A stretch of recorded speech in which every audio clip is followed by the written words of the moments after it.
Greetings and welcome back to room 303 in our chats with Emily, as we are calling our readings through the poetry of Emily Dickinson. We are in the Johnson edition, and we turn now to poem 582, Inconceivably Solemn. Notice the exclamation point, the only one of the poem, sits right at the end of the first line. And of course this word inconceivable takes us back to our 581 study that we just did. There are some things which are beyond language. Translinguistic was our term. This one was published in the London Mercury of February 1929 for the first time. Now, our assumptions are that you've been following our stuff at learnstrong.net. Down that left-hand side, Chats with Emily is our playlist. I'm hoping that you worked through our set of introductory comments as well as our preceding 581 poems. As we said, we just finished with 581. I found the words. And if you've done that study, you can set this poem within the broader context where she has dealt with this observation a number of times. The challenge of perspective, of perspicacity, how to look at things. And as we said in our study of 581, I think it's also true in 582. There's a lot of Plato, especially Republic, especially Book 7 in the cave allegory, I think standing behind some of this. As well, to be reminded, Emily, of course, writing a poem like this during the American Civil War, where, of course, drums and the like are going to play a role, as well as, of course, certain kinds of ceremonies, triumphant ceremonies, and the like. This is how she says it.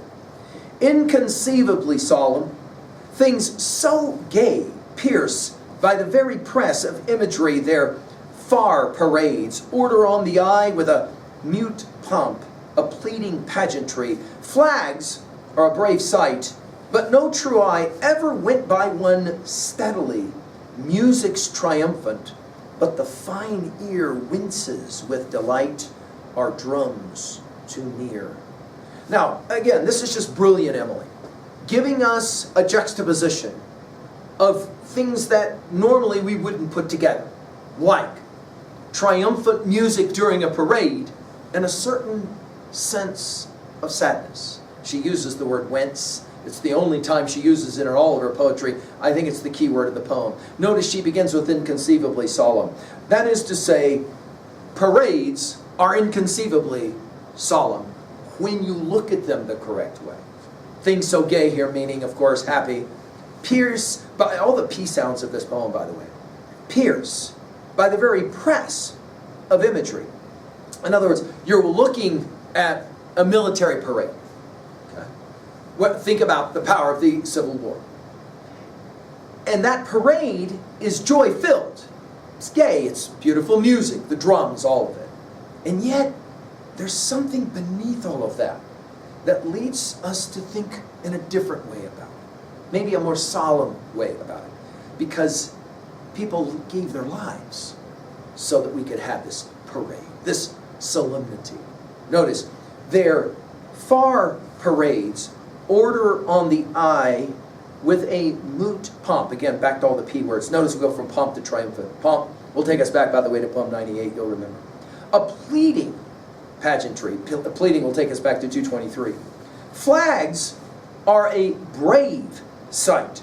That makes sense, because flags are symbols of what? Courage, accomplishment, and the like. But no true eye, I think true is also a key word here for us, ever went by one, a flag, or a parade, or a pageantry, steadily, because there's a little bit of wobble that will always happen.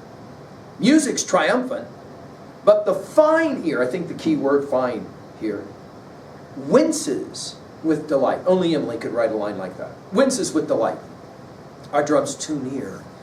The idea, of course, at 2A is what? The closer that we come to certain things related especially to death, the more solemn we become.